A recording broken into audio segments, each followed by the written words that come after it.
हमारे चैनल को सब्सक्राइब करें और बेल आइकन दबाएं।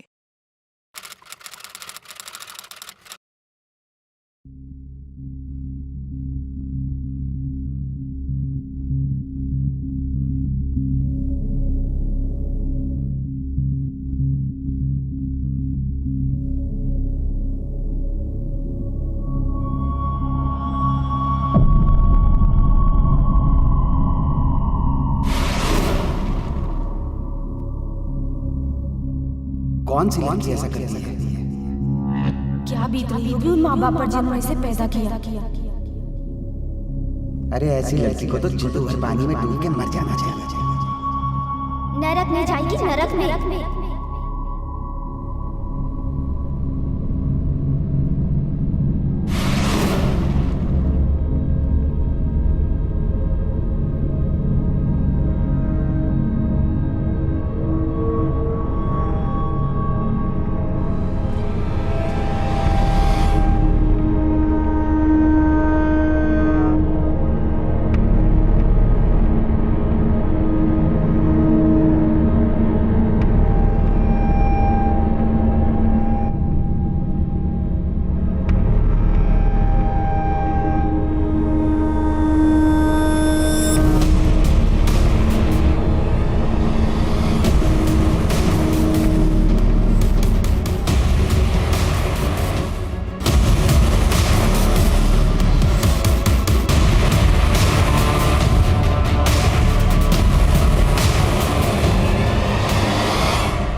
मासा डब्बा।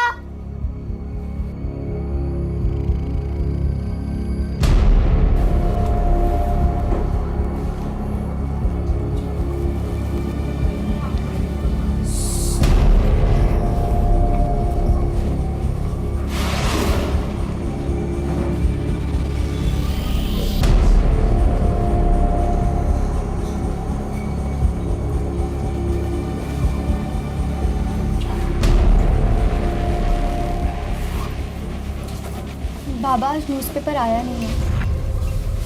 आपको याद है ना आज आपको डॉक्टर के पास जाना है। हाँ बेटा, आप चले जाना, मैं आ नहीं पाऊंगी। ठीक है। चलो शिव।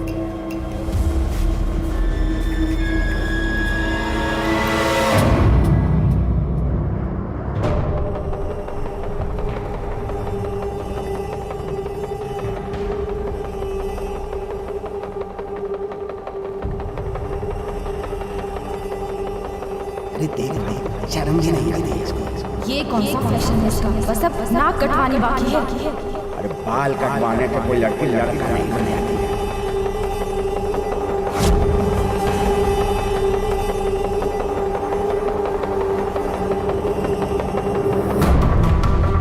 शिव,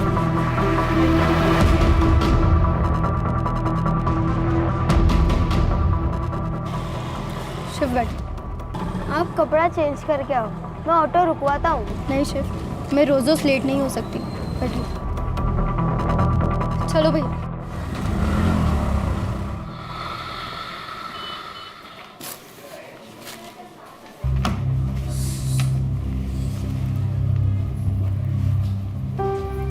पता नहीं क्या करना चाहती है लड़की। पता नहीं दादा, इसलिए तो लोग लड़के को पैदा होते ही मार देते हैं। बिल्कुल सही कहा। हाय कविता, ये तुम्हारी कल की रिपोर्ट।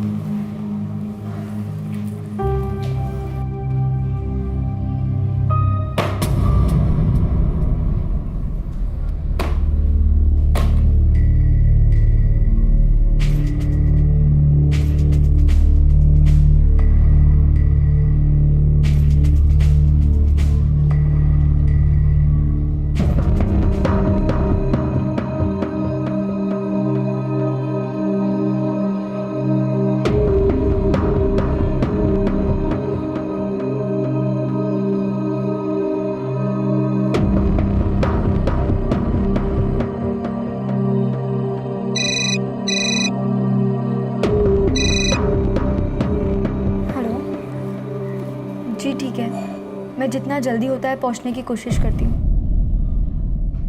जज साहब, मैं आपसे दरख्वास्त करना चाहता हूँ कि इन्होंने जो कुछ किया है उसके लिए इन्हें बेल बिल्कुल नहीं मिलनी चाहिए। योर ऑनर, मेरे क्लाइंट्स की 60वीं बेल एप्लीकेशन है।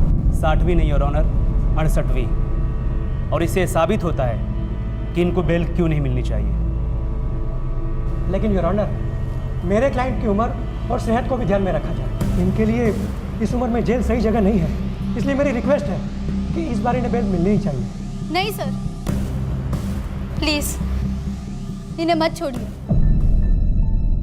केस की गंभीरता को देखते हुए इस वक्त इन लोगों को बेल पर छोड़ना मुनासिब नहीं होगा, इसलिए बेल एप्लीकेशन रद्द की जाती है।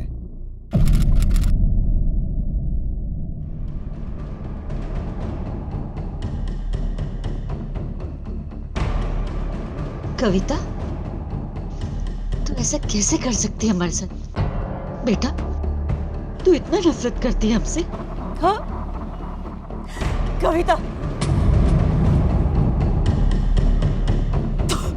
क्या करी? चलिए चलिए चलिए। नमस्कार, आदाब। क्राइम पेट्रोल डायल 100 के ब्लैक हेडलाइंस अध्याय में आप सबका स्वागत है। हर एक शख्स का अपने परिवार के साथ एक अटूट और अनोखा रिश्ता होता है जिसे किसी भी परिभाषा में समझाया नहीं जा सकता, खासकर अपने माता पिता के साथ। लेकिन फिर भी आए दिन समाज में इस पवित्र रिश्ते पर सवाल खड़े कर देने वाले किस्से होते हैं, जुर्म होते हैं। लेकिन इस परिवार की क्या कहानी थी? क्यों एक बेटी अपने ही परिवार के साथ ऐसा कर रही थी? आखिर कौन जिम्मेदार था?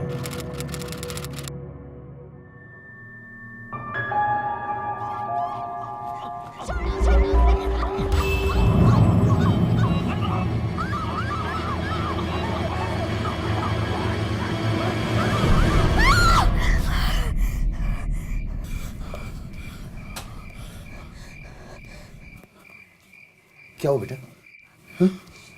आप ठीक तो है? बेटा चप्पल ले गया।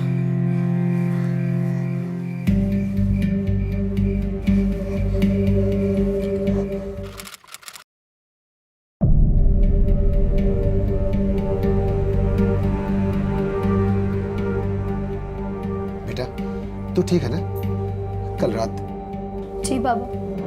कविता, 1 साल हो गए और आज भी ये सब संभालो अपने आप को। बाबा, आज के फैसले के बाद शायद कुछ नए सपनों के लिए जगह बनेगी।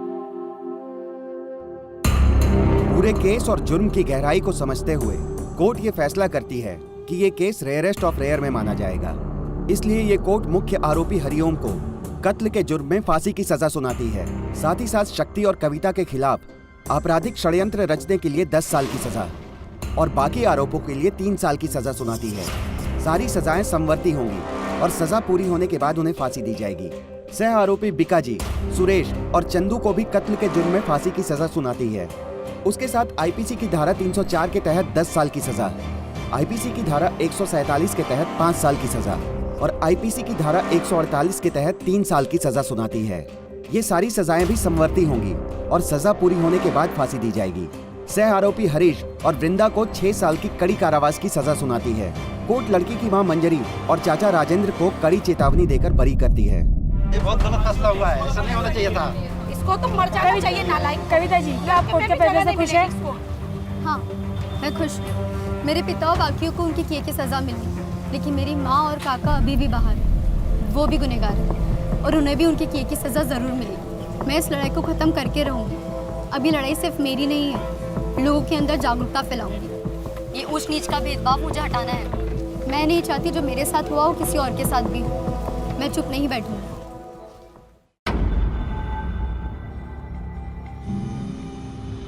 घर का ये हाल कैसे? शिव! शिव!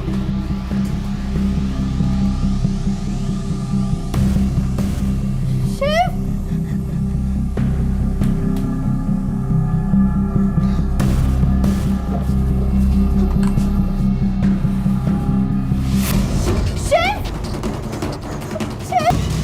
किसी के भी चेहरे नहीं दिख रहे थे क्योंकि उन्होंने स्कार्फ पहना हुआ था। घर में घुसने के बाद तोड़फोड़ चालू की। मुझे उन्होंने बहुत पीटा।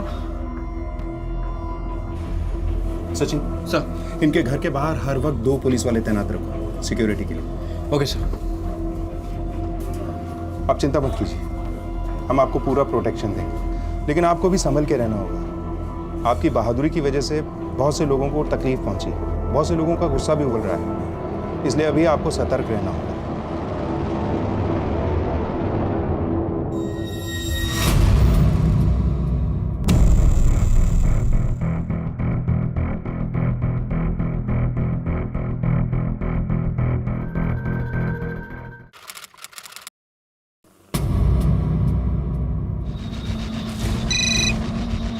हाँ नागर, बोलो।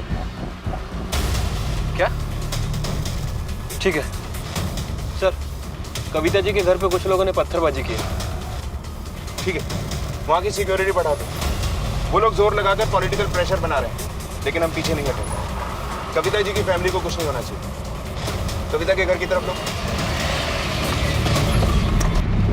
क्या हुआ सर? कविता जी और उनके परिवार वाले नहीं? क्या मतलब? सर, जैसे ही यहाँ पे पत्थरबाजी हुई तो हम बाइक वालों के पीछे भागे।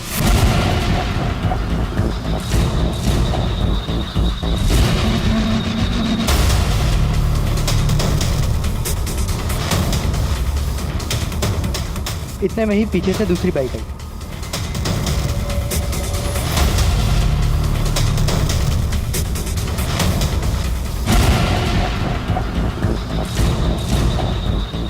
और जैसे ही घर पर आकर देखा तो घर पे कोई भी नहीं था। देखते ही देखते हालात हाथ से फिसल चुके थे। कविता, उसके ससुर और देवर अचानक घर से गायब हो गए। क्या वो किसी मुसीबत में थे?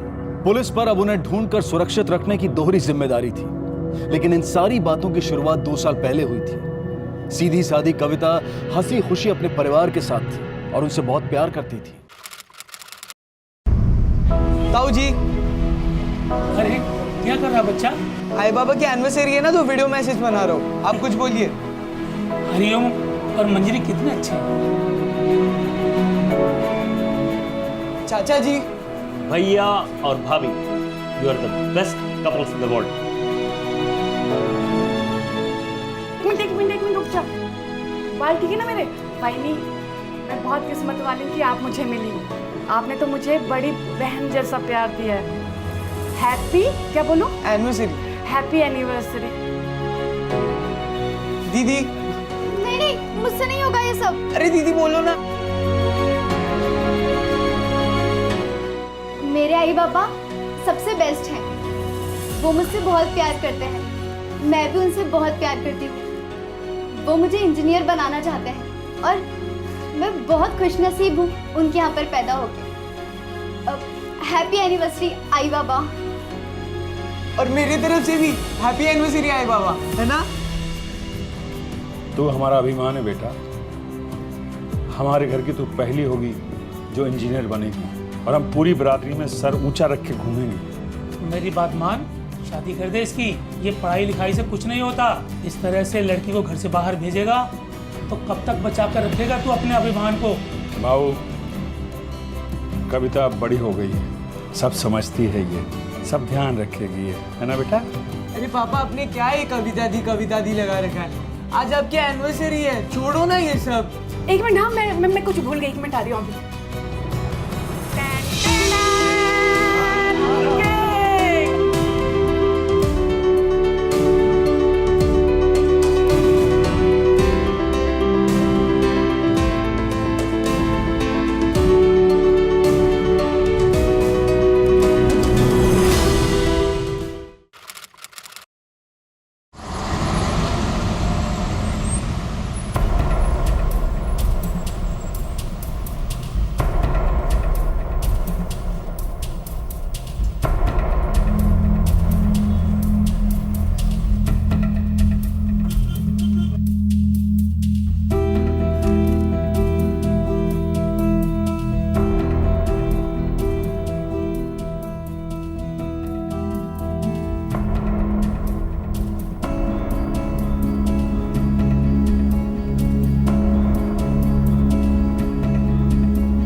मैंने तुझसे कहा है ना, मुझसे दूर रहा कर। वो सॉरी मैम, मैं तो बस वो ये ले ले।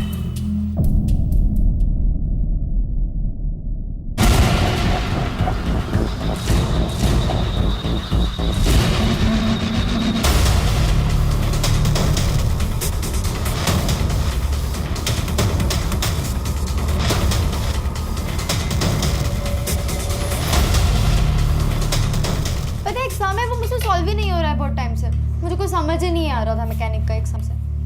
थोड़ा किचन के काम पे भी ना ध्यान दे, वरना आगे चलकर वो भी समझ में नहीं आएगा। अरे वो पढ़ाई के बारे में बात कर रही है। बरोबर आहे, लेकिन आगे चलकर शादी करके पति को क्या खिलाएगी? पढ़ाई? शादी में अभी बहुत टाइम है। हंसा हंसा, तुम दोनों बाप बेटी को ना सिर्फ हंसना ही आता है और कुछ नहीं। ये लो खाओ। ये देखो, जिप तो इसका बंद होता नहीं है, बातें करने चली बड़ी बड़ी। ये ले ले।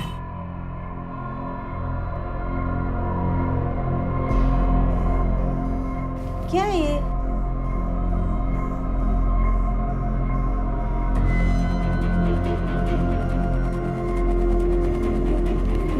माई मैकेनिक का समय।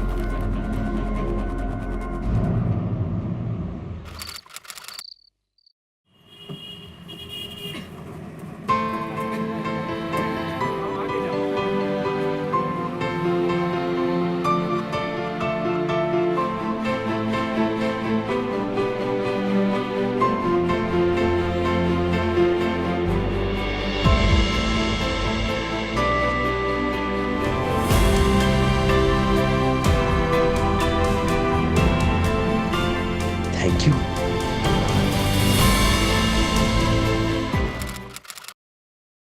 भैया 2 राइस प्लेट देना। खाना तो खत्म हो गया है, कोल्ड ड्रिंक और चिप्स हैं, दे दूं क्या? अच्छा ठीक है, चलो चिप्स ही दे दो। अरे यार बहुत भूख लगी है यार। ये तेरे साथ में रोज एक्स्ट्रा लेक्चर्स अटेंड करने लग गए ना, तो मुझे तो रोज भूखा ही रहना पड़ेगा। अरे भैया पहले ही बोल देते खाना है। थैंक गॉड यार खाना मिल गया। Thank you thank you.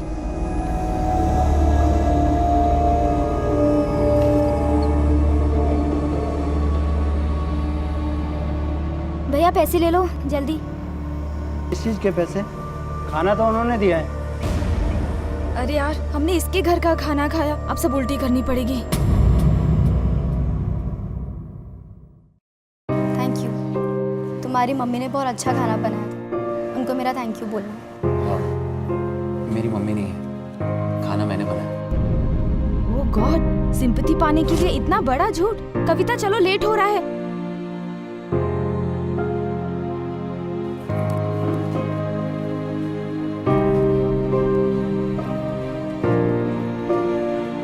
Madam वो सच बोल रहा है, उसकी सच में मानिए।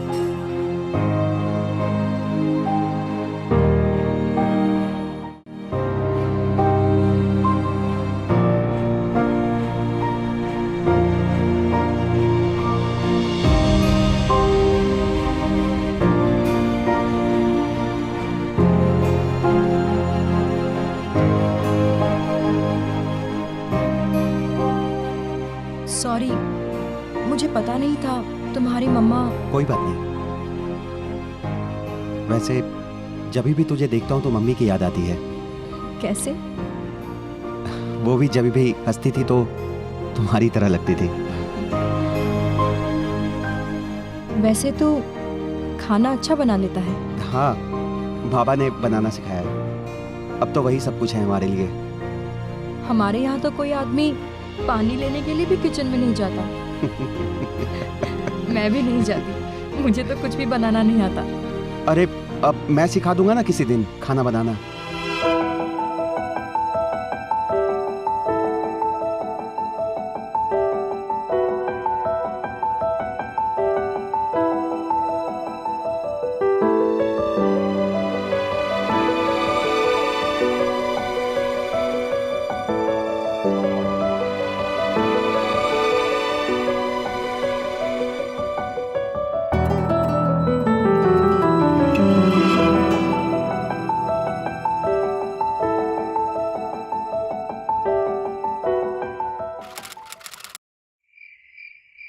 यार बहुत अंधेरा हो गया है, आई बाबा चिल्लाएंगे। तू टेंशन ले रही है, मैं छोड़ दूंगा ना तुझे घर तक।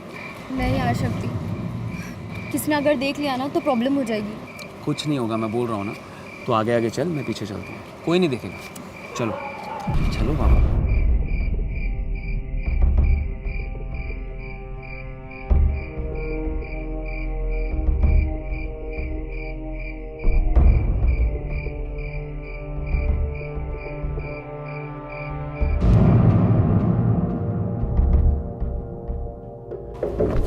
साथ मुंह काला करके आ रही है? हाँ?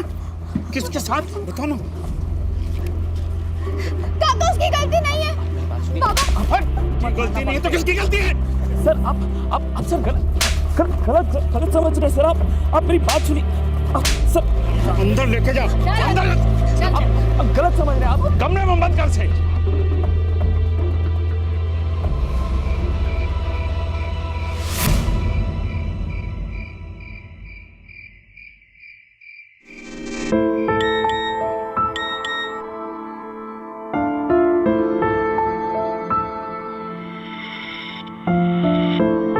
तू ठीक है ना?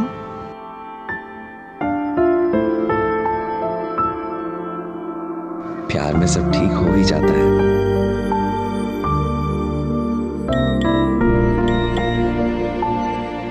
मुझे भी ऐसा ही लगता है। क्या?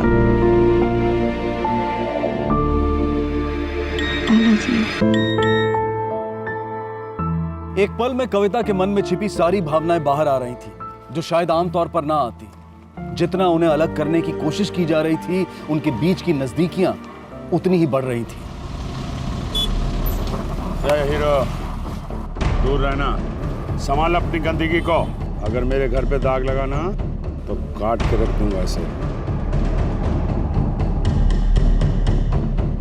देख कविता, मैं तुझे पहले भी समझा चुकी हूँ, अब मैं तुझे बार-बार नहीं। आई शक्ति वैसा लड़का नहीं है, वो बहुत अच्छा तुझसे लड़का पूछा है। इसने?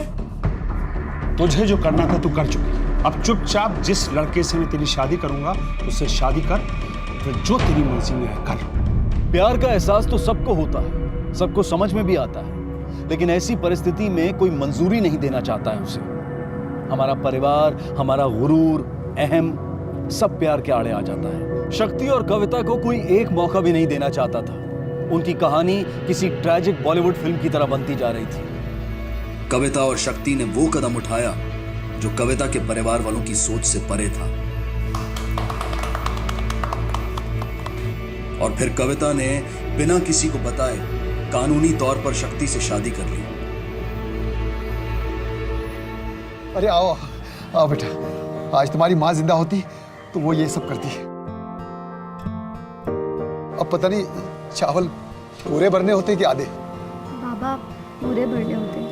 बेटा चावल लेके आ। वही नहीं, अच्छा हो गया आप आ गए, वरना बाबा को तो कुछ भी नहीं आता। मैं अभी लाता हूँ चावल। हाँ हाँ ठीक है, लेके आ लेके आ।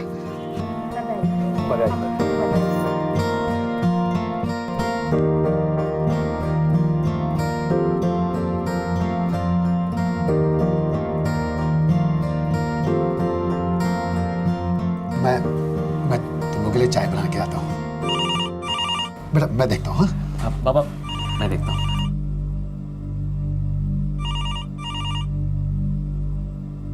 हेलो हेलो शक्ति।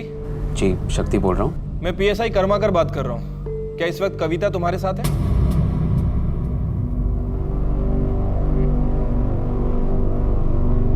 एक नंबर का धोखेबाज है ये, फंसाया है यहाँ इसने हमारी बेटी को। इंस्पेक्टर साहब ऐसा कुछ भी नहीं हुआ है।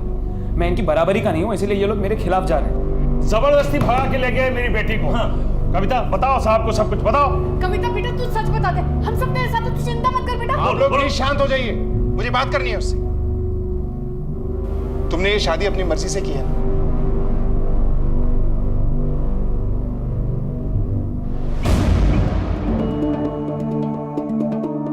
कविता सर, इस लड़के ने जरूर मेरी बेटी को कुछ पिलाया है। मुझे बात करनी मेरी बेटी से। प्राची आइए। कविता सुनना बेटा, आना।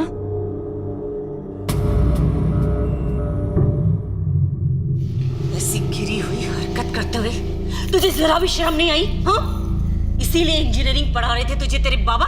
अरे उसी दिन तेरी अकल ठिकाने पर लगा देनी चाहिए थी, बेशर्म कहेगी। देख कविता, बात समझने की कोशिश कर। अरे अच्छा होगा वो लड़का, लेकिन कैसे रहेगी तू उन लोगों के साथ? कुछ भी नहीं है, भिखारी है एक नंबर के। अरे खाने तक के पैसे नहीं उन लोग के पास। खुद तो भूखा रहेगा, तुझे भी भूखा मारेगा। आगे की सोच, आगे की। मैंने सोच रखा है आगे का, सब ठीक हो जाएगा। बैठ, तुझे बात ऐसे समझ में नहीं आएगा? इसका मतलब तू हमारे साथ नहीं जा रही ना वापस? तेरे माँ बाप तेरा परिवार तेरे लिए कोई मतलब नहीं रखता। मतलब रखते हैं, इसलिए समझा रही हूँ। आप लोग के भी मेरी जिंदगी में उतना ही महत्व है जितना शक्ति का है। कैसी जबान चला रही है? हाँ?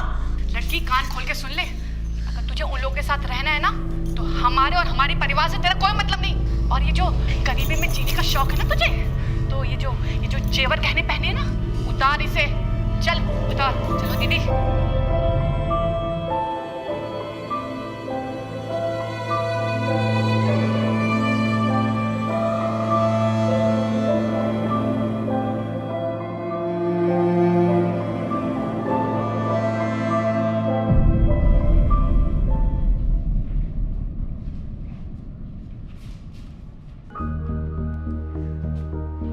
बाबा, आप तो जानते हैं ना मैं कभी कोई गलत फैसला नहीं ले सकती। आप सब लोग मेरे लिए सब कुछ हैं, लेकिन मैं शक्ति से भी उतना ही प्यार करती हूँ। मैं आप सबको मना के उसके साथ रहना चाहती हूँ। मगर आप लोग बस करिए सब कुछ, शर्म आनी चाहिए आप लोगों को। पुलिस स्टेशन में ही सब। हरिओम जी, आपकी बेटी बालिग है और अपनी मर्जी से अपनी जिंदगी शुरू कर चुकी है। अब अगर इनके पास भी आए ना आप, कर्माकर सर, दोनों फैमिली से रिटर्न में लो। देखता हूं कौन क्या करता है।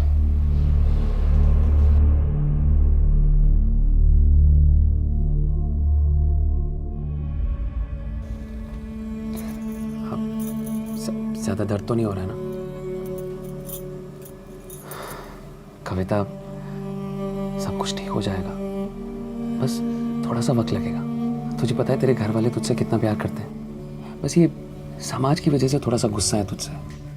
गुस्सा नहीं है, नफरत करने लगे हैं वो लोग मुझसे, क्योंकि मैंने उनके खिलाफ जाकर शादी की। और वो भी कविता, अभी वो लोग इस बात को नहीं समझेंगे। हमें उन्हें साबित करना होगा कि तूने जो फैसला लिया था ना, वो गलत नहीं है। हमें हमारे फ्यूचर के बारे में सोचना होगा। और तुझे पता है, एक बार सब कुछ ठीक हो जाएगा ना, उसके बाद तेरे माँ बाप अपने आप मान जाएंगे। हमारे बारे में तो सोच के रखा है। मैं इंजीनियरिंग छोड़ दूंगी और फिर नहीं नहीं नहीं, पढ़ाई छोड़ना कोई ऑप्शन नहीं है कविता। हमेशा के लिए नहीं। मैं इंजीनियरिंग छोड़कर एक छोटी सी जॉब ढूंढ लूंगी और पैसे कमाऊंगी। और जब तुम्हारी जॉब लग जाएगी, फिर मैं अपनी इंजीनियरिंग पूरी कर लूंगी। ये आइडिया तो अच्छा है, और हम हमारे घर पर भी ध्यान दे सकेंगे। और पैसों का हिसाब भी अच्छे से रखना होगा। फिजूल खर्ची भी बंद करनी होगी। महीने भर का राशन भी सोच समझकर भरना होगा। जोश में लिए गए ऐसे फैसलों को अक्सर समाज तिरस्कार की नजरों से देखता है, और जो जोड़े भागकर शादी करते हैं उन्हें तो ज्यादातर स्वार्थी और बेवकूफ भी कहा जाता है। लेकिन कोई उनके सामने खड़ी चुनौतियों को नहीं देखता है। ऐसी हालत में वो आम जिंदगी और प्यार के लिए भी संघर्ष कर रहे होते हैं। कविता और शक्ति ने जोश में ही सही, लेकिन बहुत सोच समझकर इतना बड़ा कदम उठाया था। और इसीलिए कविता अपनी सारी परेशानियों का सामना करने को भी तैयार थी। लेकिन उसके परिवार और समाज वालों ने उसका ये रास्ता बिल्कुल भी आसान नहीं बनने दिया।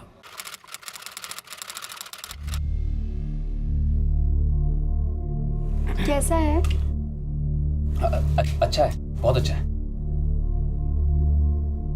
बेटा बहुत अच्छा खाना बना है। वैसे भी ये तुअर की दाल तो घर में सबको पसंद है। खा ले बेटा, खा ले। सॉरी शेफ, मुझे भी बनाना नहीं आता है, पर मैं सीख जाऊंगी। नहीं नहीं, कोई बात नहीं, बहुत अच्छा है।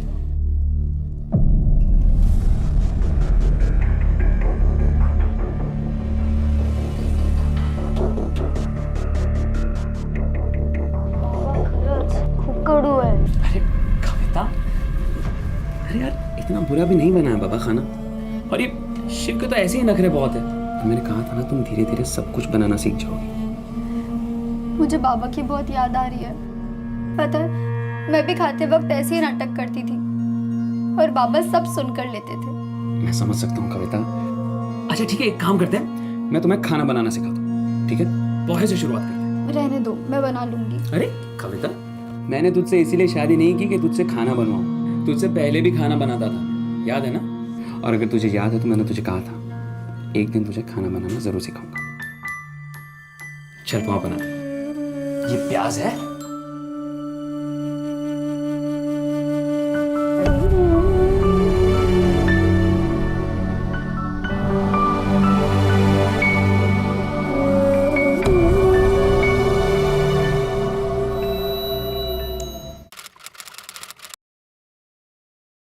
अरे पता नहीं ये चश्मा कहाँ गया, मेरा चश्मा। बाबा आपके सर पर है। ये लीजिए आपका टिफिन। ये लो तुम्हारा टिफिन। शिव बेटा तुम भी जल्दी करो, थोड़ी देर हो रही है। कोई है? देख बेटा कौन है, जाओ जरा।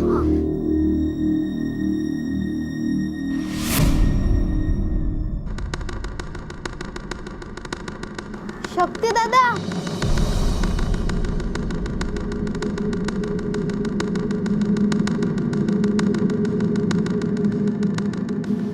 बाबा, मैं कविता को मिलने आया हूँ। हरिओम को मैं समझा दूंगा, पर अब तो मेरी बेटी आपके घर की बहू बन गई है। अब सारे झगड़े खत्म होने चाहिए। शक्ति बेटा, मैं सबको मना लूंगा। मुझे सबसे पहले अपनी कविता को मनाना होगा। आ बेटा, आ मेरे पास आ। आ बेटा, आ मेरे बच्चे।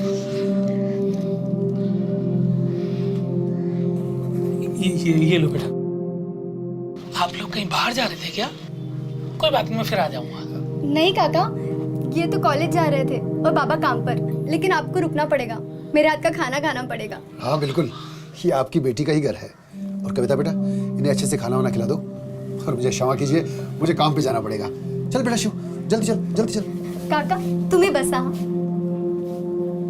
काका आप बैठिए, मैं निकलता हूँ। चलिए। सुनिए, हाँ? मैं अगर आज नौकरी ढूंढने नहीं गई तो चलेगा? हाँ हाँ बिल्कुल, तुम आज काका जी के साथ ही रुक जाओ, ये तो और अच्छी बात है। हम यही तो चाहते थे।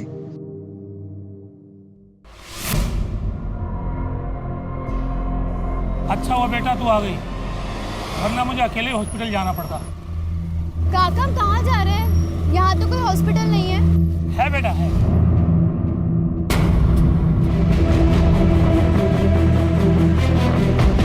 कविता, कविता,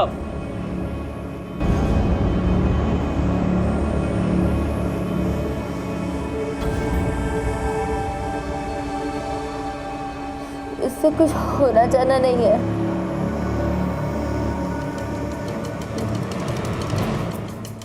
समझ में नहीं आता तुझे? हाँ? आप जो बोलोगे मैं वो करने को तैयार हूँ। प्लीज मेरे पति को फोन कीजिए। कविता के कहने पर तांत्रिक ने शक्ति को फोन किया और इस तरह से कविता के बारे में पुलिस को पता चला। और फिर पुलिस ने हरिओम से कहा कि कविता को लेकर वो पुलिस स्टेशन आ जाए। हरिओम, अगर 1 घंटे के अंदर अंदर कविता को सही सलामत पुलिस स्टेशन नहीं लेकर आए ना, तो पूरे शहर में तुम्हारे परिवार का एक भी आदमी नजर नहीं आएगा, याद रखना।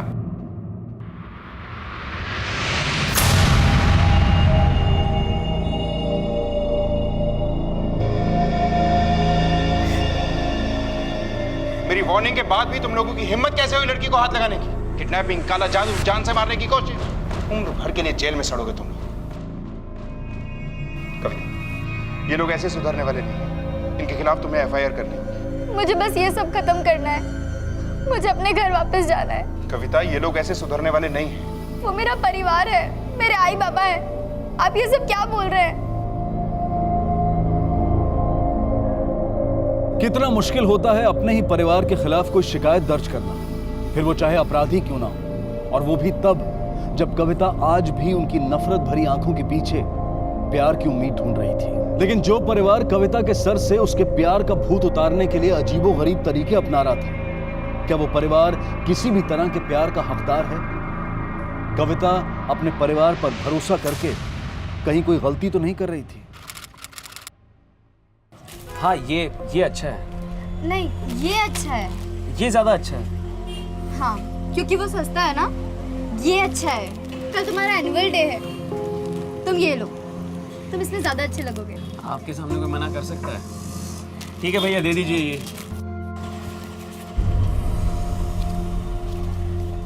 ये लीजिए भैया। अब सारे पैसे तो खत्म हो गए। तो क्या हुआ, तुम 4 दिन दाल चावल नहीं खा सकते? हाँ, दाल चावल हमको ये 40 रुपए बचे हुए उसमें खाने पड़ेंगे। चलता है ना शक्ति, चलो मैनेज कर ले।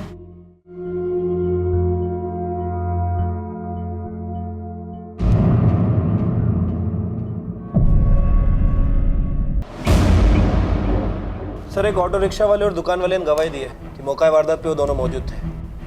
और सर हमारे डेटाबेस में भी इन तीनों की पहचान हो गई है। सर ये तीनों एक नंबर के बदमाश हैं और फिलहाल 3 महीने से नागपुर जेल से फरार है। सर इससे पहले भी इनके ऊपर मर्डर का चार्ज लग चुका है। ढूंढो इन तीनों को। वैसे कर्माकर, कविता की फैमिली के अलावा ये काम किसी और का नहीं हो सकता, लेकिन इस बार हमें ठोस सबूत चाहिए। एक भी आदमी बचना नहीं चाहिए। सब पे नजर रखो, देखो कि कविता की फैमिली के अलावा कोई और भी इस काम में शामिल है क्या। Okay sir. Sir Kavita ji अब बात कर सकते हैं।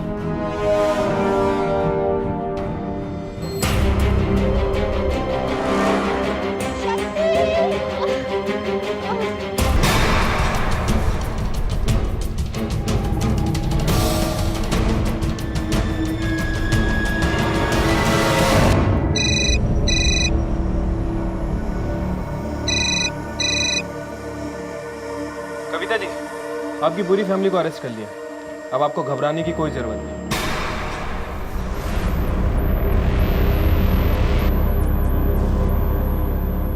बाबा सब अरेस्ट हो गए।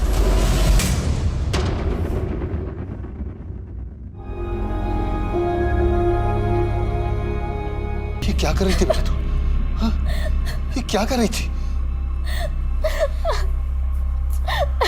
नहीं बेटा नहीं,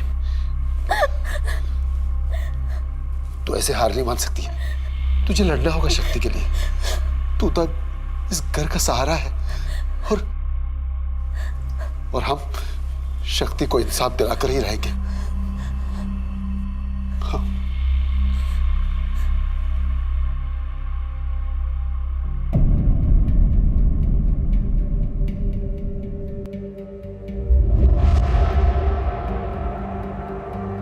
देखिए, मैं पूरी कोशिश करूंगा कि आपके परिवार वालों में से किसी को भी बेल ना मिले। तब तक उनका जेल में रहना बहुत ज़रूरी है। बाहर निकलेंगे तो सबूतों के साथ छेड़छाड़ कर सकते हैं। और आप हिम्मत मत हारिए। पूरा समाज आपके परिवार के पीछे मजबूती के साथ खड़ा है। लड़ना है तो आखिरी तक लड़ना पड़ेगा। मैं हूं, आप कोई टेंशन मत लीजिए, ठीक है?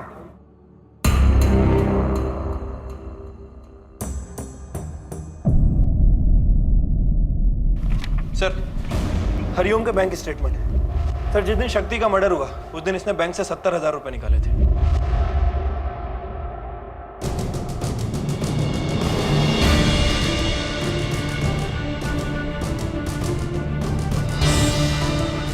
और फिर एक लॉज से उन हमलावरों के बारे में पता चला। एक्सक्यूज मी, क्या ये लोग आपके यहाँ पे आए थे?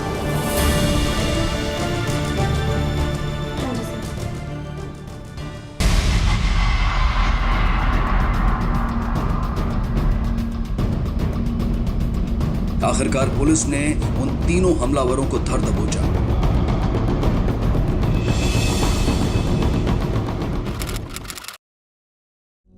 मैं नहीं मरवाया उसे। वो लड़की बात सुनने को तैयार ही नहीं थी। कितना समझाया, मैं उसे बहुत प्यार करता था और लाडली है वो मेरी, लेकिन उसके सर पर तो प्यार का भूत सवार था। साहब मैं शक्ति को 10 लाख रुपए देने को तैयार था। 10 लाख। इतना पैसा उसके खानदान में कभी किसी ने देखा नहीं होगा, लेकिन नहीं। फिर क्या था, मैंने अपने चचेरे भाई को फोन कर दिया। वो पहले भी इस तरह के काम कर चुका है। उसने मुझे वो लड़के लाके दे दिए सर। जब तक काम नहीं हो जाता यहीं रुको। काम होते ही निकल जाना और जाते जाते बाकी पैसे भी लेते जाना। फिलहाल ये 50 रखो। देखो बाबू, वैसे तो पूरा ही पैसा लेते हैं हम, लेकिन काका जी की इज्जत का सवाल है, इसलिए ठीक है।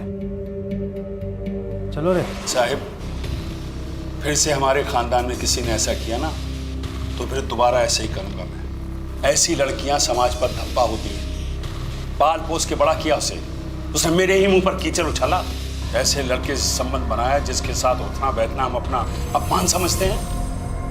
मान सम्मान सब कुछ बेचाई बाजार में। वो तुम्हारा ये खोखला मान सम्मान तुम्हें फांसी के तख्ते तक जरूर पहुंचाएगा।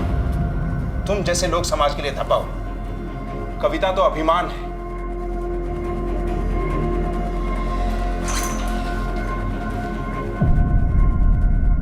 आखिरकार लंबी सुनवाइयों और पेशियों के बाद कविता ने शक्ति को इंसाफ दिला ही दिया। इस अमानवीय जुर्म में अदालत ने सबको दोषी पाया और सबको कड़ी सजा सुनाई। लेकिन कविता की लड़ाई अभी खत्म नहीं हुई। उसकी मां और काका के खिलाफ उसका केस अब भी चल रहा है और ऐसे लोगों के खिलाफ कविता ने एक मुहिम छेड़ी है। शिक्षा की मुहिम, क्योंकि ऐसे जुर्म तभी कम होंगे जब लोग समाज, परिवार, गुरूर, अहम से ऊपर उठकर जिंदगी को देखेंगे और दूसरों के अधिकार का सम्मान करेंगे। लेकिन इस पूरी मुहिम में कविता के ऊपर मंडरा रहा खतरा कभी कम नहीं हुआ था। उसे और शक्ति के घर वालों को लगातार धमकियां मिलती रही और इसीलिए वो अपनी जान बचाने के लिए छुपने लगे। लेकिन पुलिस ने उनके नए ठिकाने का पता लगा ही लिया।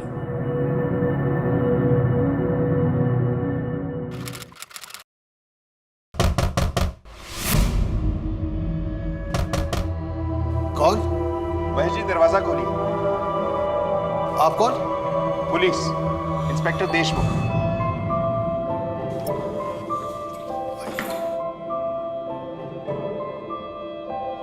आई एम सॉरी सर, आजकल छुपने के अलावा और कुछ आ रहा ही नहीं है हमारे पास। और मैं जानती हूँ इतने ताकतवर लोगों के सामने आप भी कुछ नहीं कर सकते। मैं समझ सकता हूँ कविता जी, इसलिए मैं खुद आया हूँ आपकी सुरक्षा का जायजा लेने। कविता की जिंदगी में सबसे बड़ा घाव उन्होंने ही दिया था जिन्होंने उसे जिंदगी दी थी, और शायद इसी वजह से वो मजबूती से इससे उबर पाई थी और परिस्थितियों का शिकार होने की बजाय उनका सामना करते हुए वो उन परिस्थितियों के खिलाफ लड़ने लगी। ये आसान नहीं था और आगे भी आसान नहीं होगा। ऊंच नीच की इस व्यवस्था को हमारे समाज की जड़ से निकालकर फेंक देने की इस लड़ाई में कविता का संघर्ष आज भी जारी है। हम उम्मीद करते हैं कि कविता और उसके जैसे लोगों का यह संघर्ष एक दिन कामयाब होगा और हम वो दिन जरूर देखेंगे जहां पर प्यार का इजहार करना जुर्म नहीं बल्कि अधिकार होगा। इसी विचार के साथ अब मैं अनूप सोनी आपसे विदा लेता हूं। फिर मुलाकात होगी अगले एपिसोड में एक और चौंका देने वाले केस के साथ। तब तक अपना और अपने परिवार का ख्याल रखें और देखते रहें क्राइम पेट्रोल डायल 100। सबक एक को सीख हम सबको। जय Hind. For more updates, subscribe to our channel, click the show links and enjoy watching the videos.